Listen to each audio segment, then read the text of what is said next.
Welcome to another episode of Lunch with the Shark. Join us as we dive deep into discussions about business, accounting, and finance to help you build a business that thrives. Now sit back and have a bite with your host, the Shark CFO, Vidal Espinosa.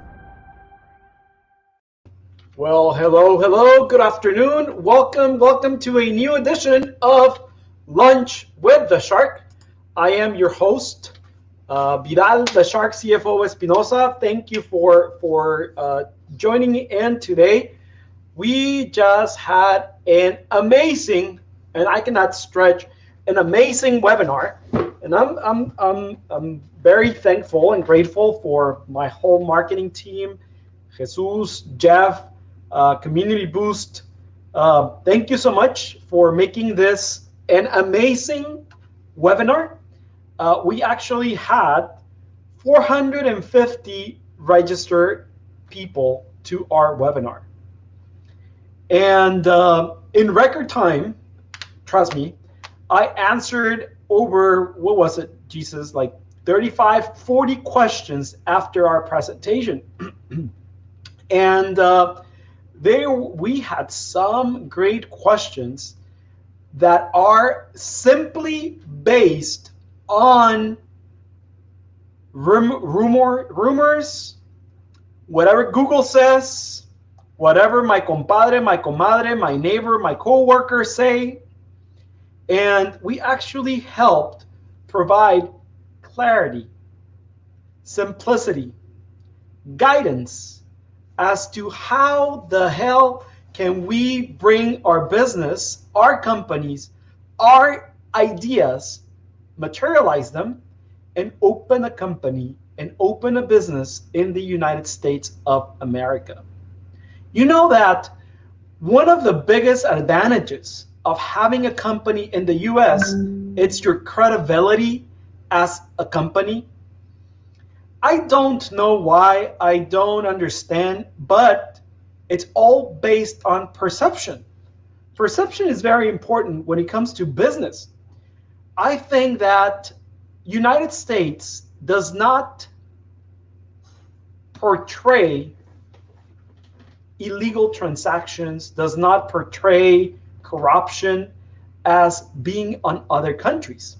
Unfortunately, and I'm going to speak on my own experience working and having businesses in Mexico, it's a day-to-day chingadera, corruption. Unfortunately, there's procedures, there's transactions, there are things that you need to do in Mexico that if you do not offer some money or favors, you don't get them done. Even they are as simple as getting a certified copy from a official in the X office. It's unbelievable. Fuck, do your freaking job. It's different here, right?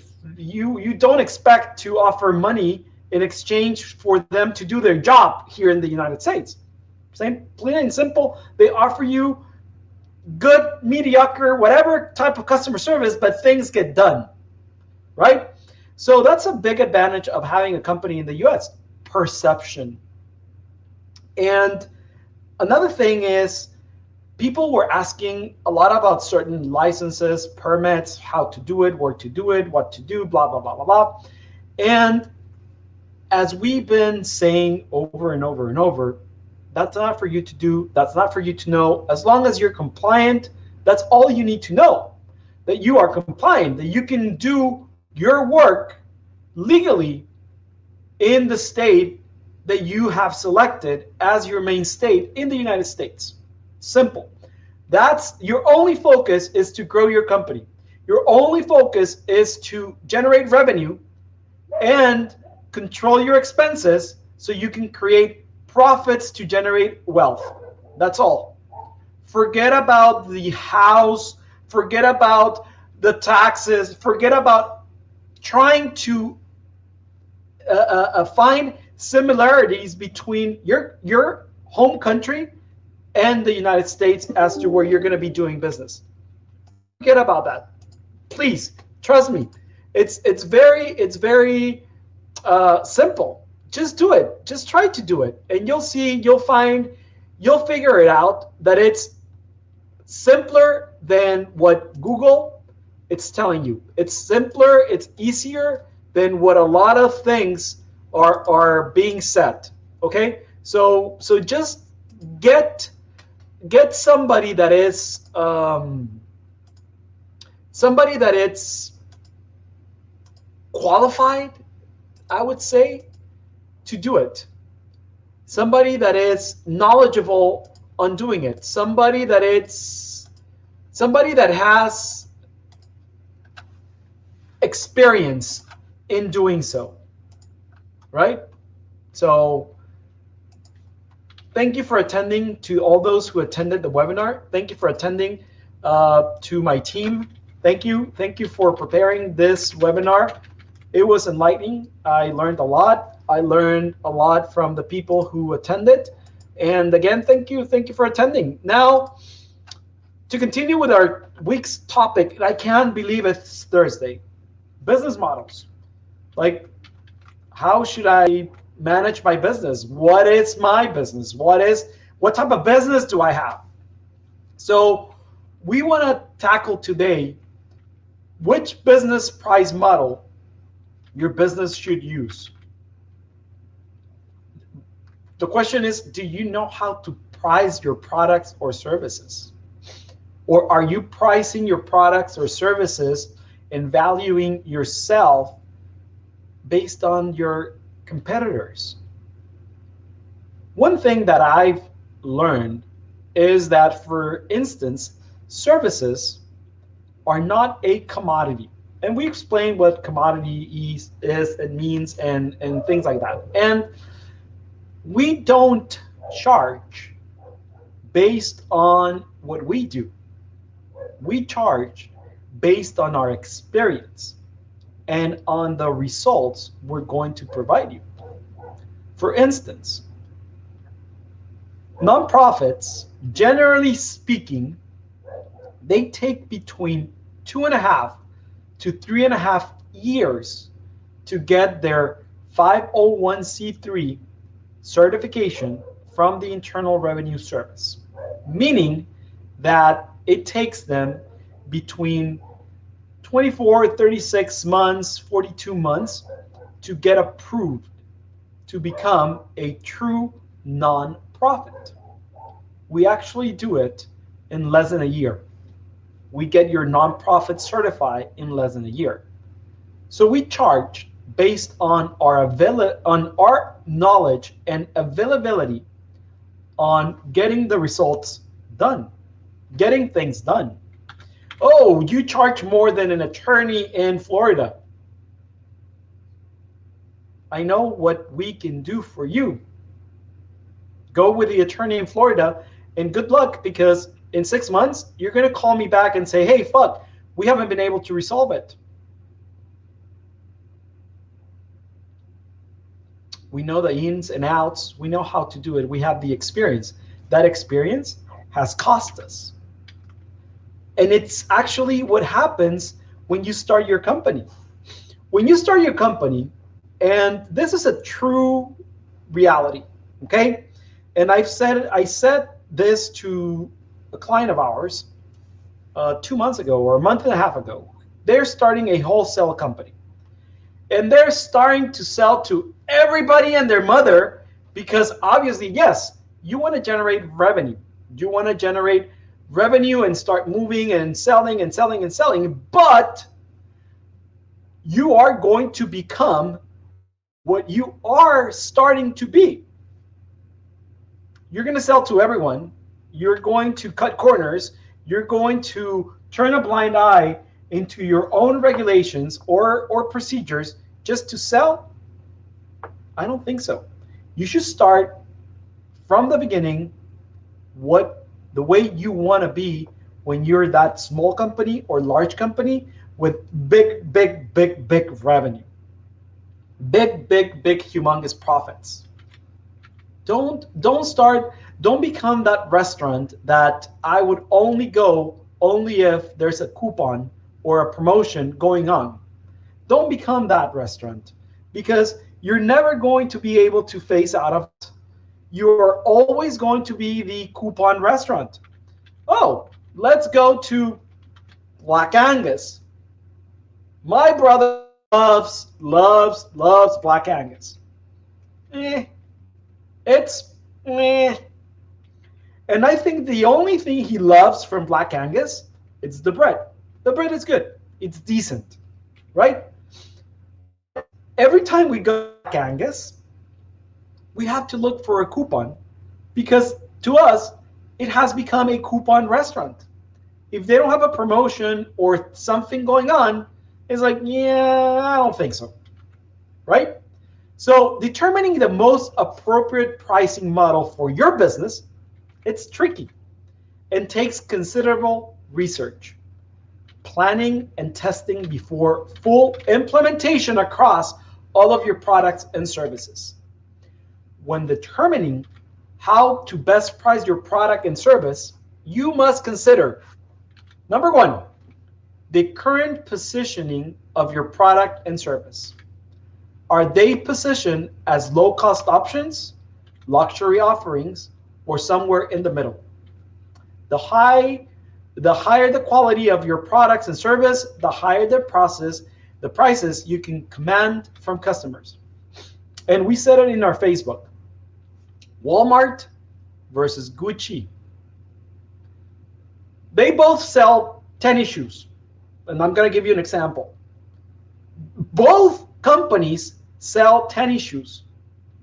And I'm pretty sure that both companies source their tennis shoes from China. But guess what?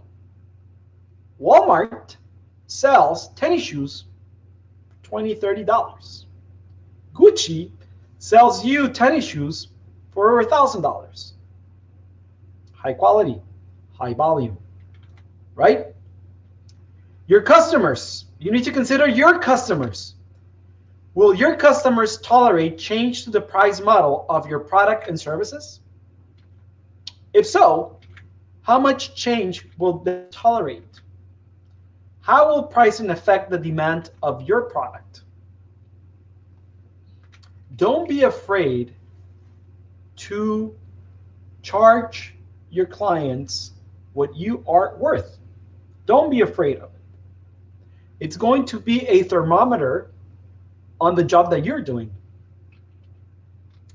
If you wanted to increase your fees by 30 or 40%, but you do it only on a 20%, and they say yes, you are going to resent doing that, doing only 20% because you could have done the 40%. Trust me, it's all in your head. You could have done the 40%. You could have done the 50%. I've tripled my fees to clients that I don't want to work with, and some of them have stayed. Well, can I live with tripling the fees for that customer? I might. But it gets to a point where they left, right? 3, your cost. What are your costs to produce your product or deliver that service? Don't consider just the current cost, but also expectation around increase in cost in the near future based on the industry, supplies, competition, and demand. It's very important to see to the future, okay? To visualize what's going to happen. If you're selling a product and you expect more clients to buy that product, maybe you'll have an advantage to have a cost reduction. By having that cost reduction, you might be able to increase your sell price a little bit because the demand is bigger, right? You can make more profit. Or consider giving a small discount. Your volume is going to absorb that discount because of the price reduction in your cost. It's all about playing with your numbers. But fact your numbers, right? Now, let's look at the idea of pricing strategy. This difference is called cost strategy. And it's exactly what we spoke about. Walmart versus Gucci. Their cost strategy, it's very, very, very clear. Cost strategy is built on no frills.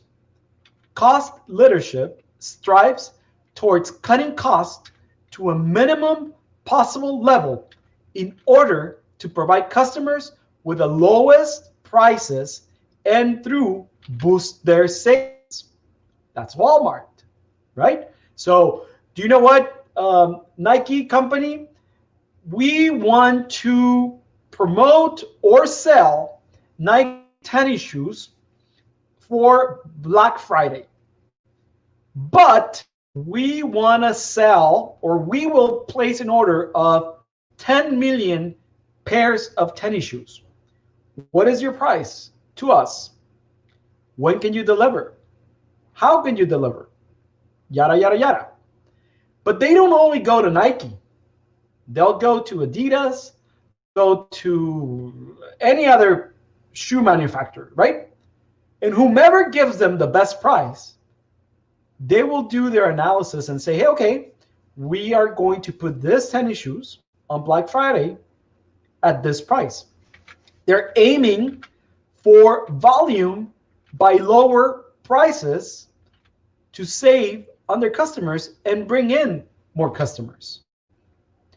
This strategy is built on high numbers of clients to maintain profit margins. Building a strategy on minimizing costs requires a company to achieve high production, use of bargaining power to negotiate the lowest prices of products, and effective distribution channels. Imagine if they place the order for the 10 million tennis shoes and Black Friday gets here and the shipment is delayed. What the hell are they going to do? Rain checks? I don't think so. Walmart has all this down to a science. Now, compared to Gucci, where they say, hey, you know what? We are not going to sell 10 million pair of shoes, but we're going to do a 10,000 limited edition pair of tennis shoes like they did for the Mickey Mouse Disney collection. It's only 10,000 limited edition, numbered, signed. They don't care if they sell each pair of tennis shoes for $10,000 each. Obviously, they're not going to be picky in their cost. Imagine if it's $10,000 retail price per tennis shoes. If they spend $1,000 on manufacturing each tennis shoe, each pair, it's $9,000 profit. $9,000 profit times 10,000. They're almost at the same profit as Walmart would be with the 10 million. They're aiming differently. Their markets are different.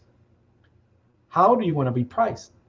Do you want to have 10 million customers or 10,000 customers?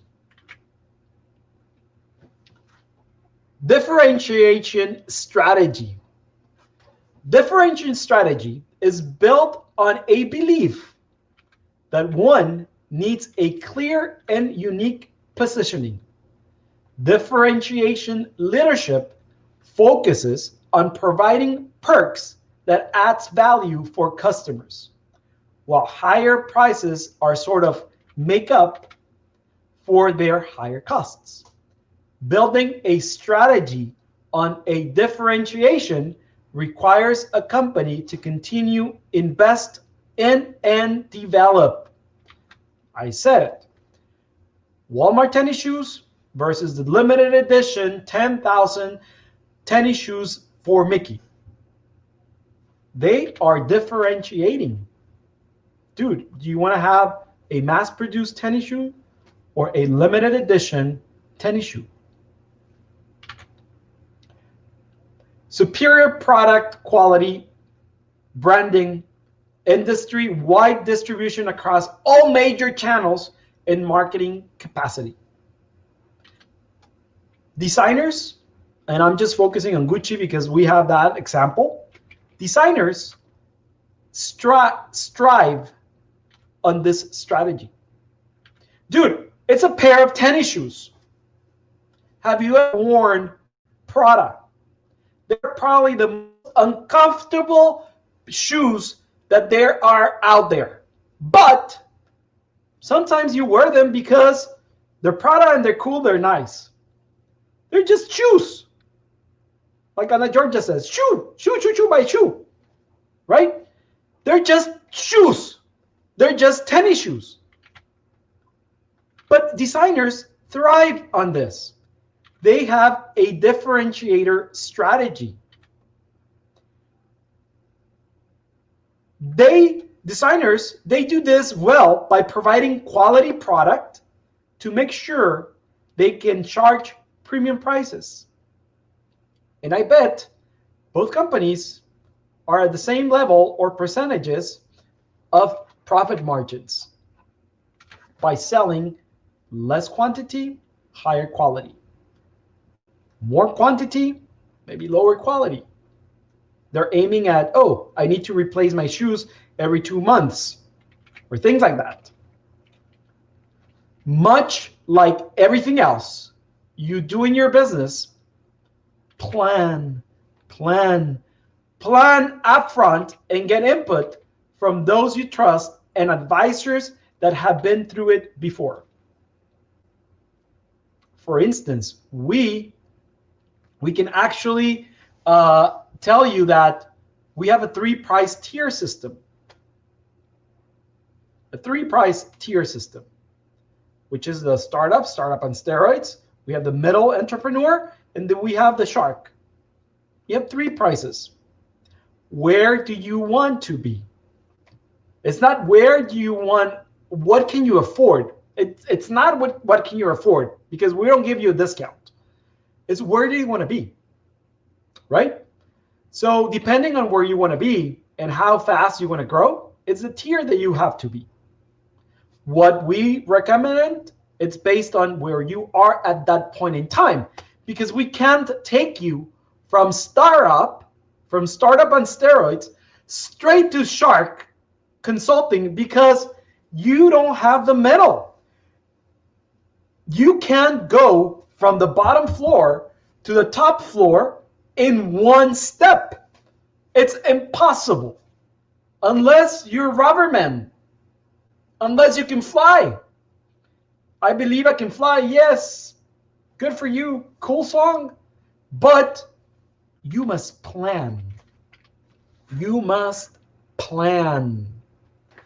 You just missed an action-packed webinar about how to bring your business to the US. We had over 75 people attend. To make sure you find out about the next one, everyone else does, make sure get our notifications from Facebook. Jesus, take the wheel and play the video. First, you want to go to the right-hand side and click the 3 little buttons. The 3 little dots. Select follow settings. Click the little buttons that say see first, and then select the button that says standard. This will make sure you get all the content that we post from Invictus Advisors on Facebook, right?